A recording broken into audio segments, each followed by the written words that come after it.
अस्सलामुअलैकुम, welcome back to Innovate IT Zone. आज के हम लोग अपने इस वीडियो लेक्चर के अंदर डिस्कस करेंगे मैनुअल नंबर 4।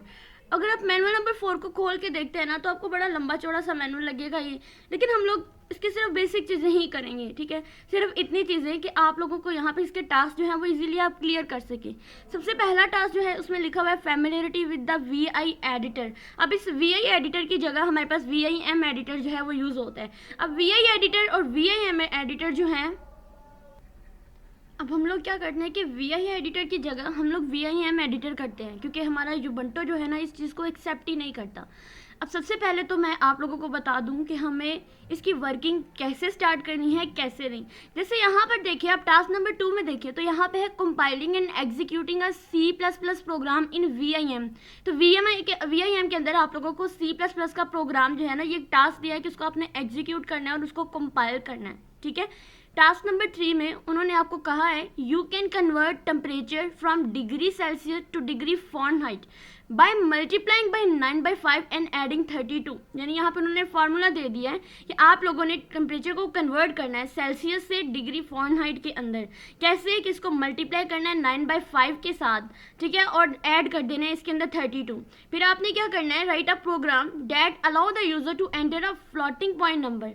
यानी आपने प्रोग्राम जो लिखना है उसमें यूज़र को अलाउ करना है, यानी आपने इसमें इनपुट लेनी है कि वो जो नंबर एंटर करे वो फ्लॉट में हो। ठीक है, फ्लोटिंग पॉइंट नंबर हो, representing the degree Celsius and then display the corresponding degree Fahrenheit. यानी सेल्सियस में जो है फ्लोटिंग पॉइंट में सेल्सियस का वो जो है वो नंबर ले और फिर जब उसकी आउटपुट डिस्प्ले कराए तो वो फॉरेनहाइट में डिस्प्ले कराए।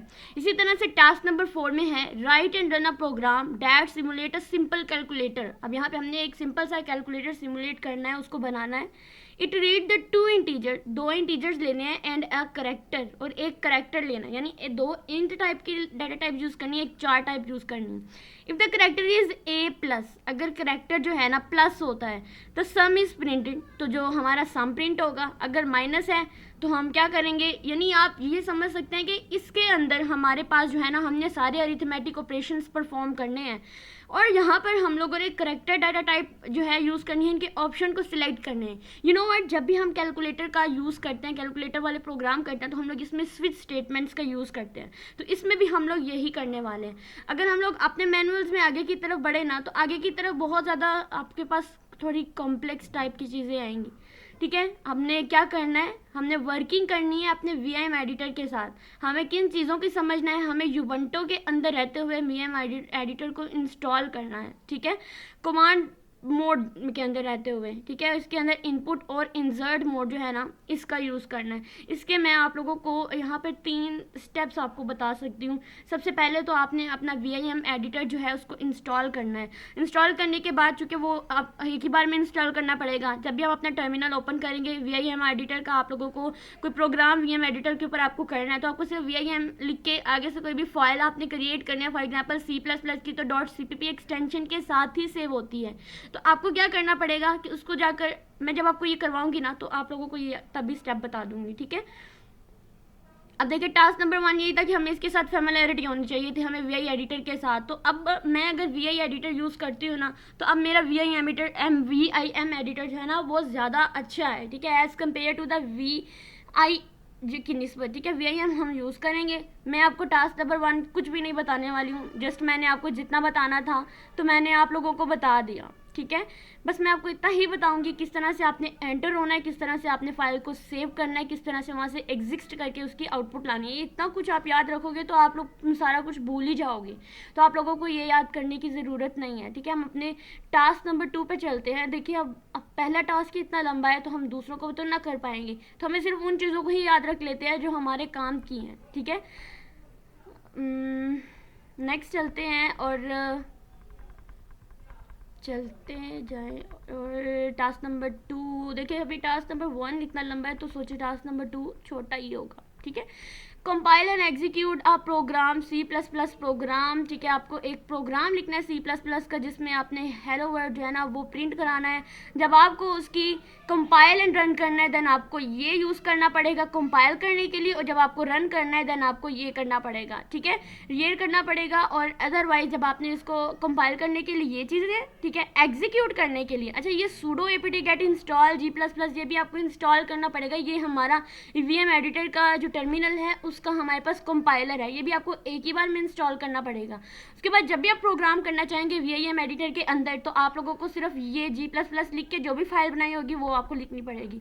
उसके बाद है ना आपको इसको एग्जीक्यूट करने के लिए ना हमें ये कमांड जो है हर हाल में लिखनी पड़ेगी, ठीक हो गया। सबसे पहले टास्क नंबर 2 को ही हम परफॉर्म कर लेते हैं, अपने एडिटर की तरफ चलते हैं, ठीक है। इसको पासवर्ड दे लेते हैं। पासवर्ड देने के बाद हम लोगों को क्या करना है, यहाँ पर हमें सबसे पहले मैं आप लोगों को बता दूं कि मैंने ऑलरेडी इंस्टॉल कर लिया VIM एडिटर, तो मैंने उसका स्क्रीनशॉट भी साथ में ले लिए थे, तो मैं आपको सबसे पहले ना वो स्क्रीनशॉट ही दिखा देती हूँ।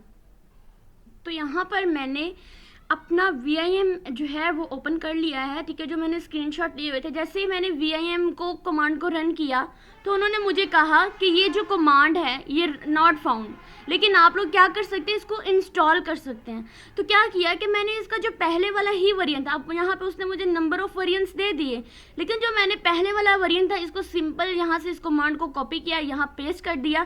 पेस्ट करने के बाद उसने मुझसे पासवर्ड मांगा, पासवर्ड एंटर करने के बाद जो है देखिए यहाँ पर मेरी जो है उसकी इंस्टॉलेशन स्टार्ट हो गई। जैसे उसकी इंस्टॉलेशन स्टार्ट हुई उसने मुझे पूछा do you want to continue, ठीक है, आप इसके अंदर एडिशनल स्पेस वगैरह इसको दे रहे हैं तो क्या आप इसको मजीद कंटिन्यू करना चाहते हैं। तो मैंने सिंपली येस कह दिया कि हाँ जी मैं इसको करना चाहती हूँ, ठीक है। येस करने के बाद इसकी मजीद जो है ना वो डाउनलोडिंग जो थी वो स्टार्ट हुई। उसके बाद जैसे ही ये कम्प्लीट हुई नेक्स्ट मैंने अपना VM जो है उसको ओपन कर लिया। अब देखिए मैंने यहाँ पे एक प्रोग्राम जो है exe के नाम से मैंने लिखा हुआ है ऑलरेडी, तो मैंने क्या किया, अब मैं आपको नेक्स्ट बताऊंगी। ये स्क्रीनशॉट मैं सेव रखती हूँ यहीं पे, ठीक है, ताकि जब मैं नेक्स्ट कर सकूं, जब आप लोगों को एरर आने लगे तो आप लोगों ने इसको घबराना बिल्कुल नहीं है, आपने बल्कि sudo apt जब कंपाइल करने की ज़रूरत पड़ेगी आप लोग ये वाली लिखकर उसको इंस्टॉल कर सके, लेकिन मुझे ज़रूरत नहीं पड़ेगी क्योंकि मैं ऑलरेडी इसको इंस्टॉल कर चुकी हूँ। तो हम लोग कंपाइलर पे एडिटर पे हम लोग एक सिंपल सा प्रोग्राम लिखेंगे। सबसे पहले तो मैं VIM के नाम से एक इसको जो है ना वो बना लेती हूँ। फॉर एग्जांपल मैं अपनी फाइल का नाम देना चाहती हूँ इनो, ठीक है, इनो के नाम से, इनो के नाम से .cpp के नाम से एंटर प्रेस करूंगी तो मैं उस एडिटर में आ गई। अब जैसे ही आप इस एडिटर में कुछ लिखने की कोशिश करेंगे आप लिख नहीं पाएंगे। आपको क्या करना पड़ेगा, अपने कीबोर्ड से सबसे पहले आई इंसर्ट करना पड़ेगा। आई इंसर्ट करने का मतलब ही ये है कि आप अपने इसके अंदर जो है ना वो इंसर्ट मोड यानी टाइपिंग मोड में आ जाएंगे। मैंने आई प्रेस किया, उसके बाद मैं अपना आई प्रेस करने के बाद मैं अपना कोड लिखना स्टार्ट करूंगी, ठीक है, अदरवाइज आप अपना कोड नहीं लिख पाएंगे। #include iostream, ठीक हो गया। उसके बाद using name space std, next int main, ठीक है। मेन में जाने के बाद मैं यहाँ पर लिखूंगी cout, और cout लिखने के बाद मैं यहाँ पर लिख दूंगी हेलो वर्ल्ड, ठीक है, चूंकि हमें हेलो वर्ल्ड ही प्रिंट कराना है तो मैं यहाँ पे हेलो वर्ल्ड कर देती हूँ, ठीक है। उसके बाद मैं ब्रैकेट को क्लोज कर दूंगी। अब मैंने लिख तो लिया, अब मुझे आउटपुट भी तो चाहिए ना। आउटपुट चाहने के लिए क्या करेंगे, सबसे पहले मुझे अपने कीबोर्ड से स्कैप की जो है उसको प्रेस करना पड़ेगा। ES की जो स्कैप की होती है ना उसको प्रेस करेंगे। प्रेस करने के बाद नीचे आपको, यहाँ पर तो शो नहीं हो रहा, नीचे आप लोगों को क्या करना है, सबसे पहले आप लोगों को कॉलन लगाना है, ठीक है, कॉलन, ये आपको नीचे लास्ट पे नज़र आ रहा होगा, कॉलन, और फिर आप लोगों को जो कमांड लिखनी है ना नेक्स्ट कॉलन लिखने के बाद आपको WQ, ये करने के बाद आपको करना होगा एंटर प्रेस। एंटर प्रेस किया, आप उस एडिटर से बाहर आ गए, ठीक है। अब मैं आपको अगर स्क्रीनशॉट दिखाऊं तो आप लोगों के पास इस कंपाइलर को इंस्टॉल करना पड़ेगा, ठीक है। ये जो sudo apt get install G++ आपको ये करना पड़ेगा। उसके बाद आप लोगों को क्या करना है, जो फाइल आप लोगों ने बनाई हुई है, ठीक है, दोबारा से मैं यहाँ पर जाती हूँ। आउटपुट के लिए आपको G++ लिखना पड़ेगा, उसके बाद लिखना पड़ेगा ino.cpp। जैसे ही मैं एंटर प्रेस करूँगी मेरे पास जो है एक सेकंड, थोड़ी सी मिस्टेक हो गई। ये अच्छा हाँ, ये कंपाइल हो गया, ये कंपाइल हो गया। मैं इसको एग्जीक्यूट करूँगी। तो एग्जीक्यूट करने के लिए जो मैंने आप लोगों को बताया था अपने आपको, उसके ऊपर ही जो आपका मैनुअल था, डॉट प्रेस करेंगे, /a लिखेंगे और डॉट आउट। ठीक है, उसके बाद एंटर प्रेस करेंगे तो देखिए हेलो वर्ड जो है वो प्रिंट हो गया। ठीक हो गया। अब नेक्स्ट वीडियो के अंदर हम लोग अपने बाकी के 2 प्रोग्राम जो हैं उनको भी करेंगे। तो यहाँ तक आप लोगों का टास्क 1 एंड टास्क 2 जो है वो कंप्लीट होता है। मिलते हैं नेक्स्ट वीडियो में।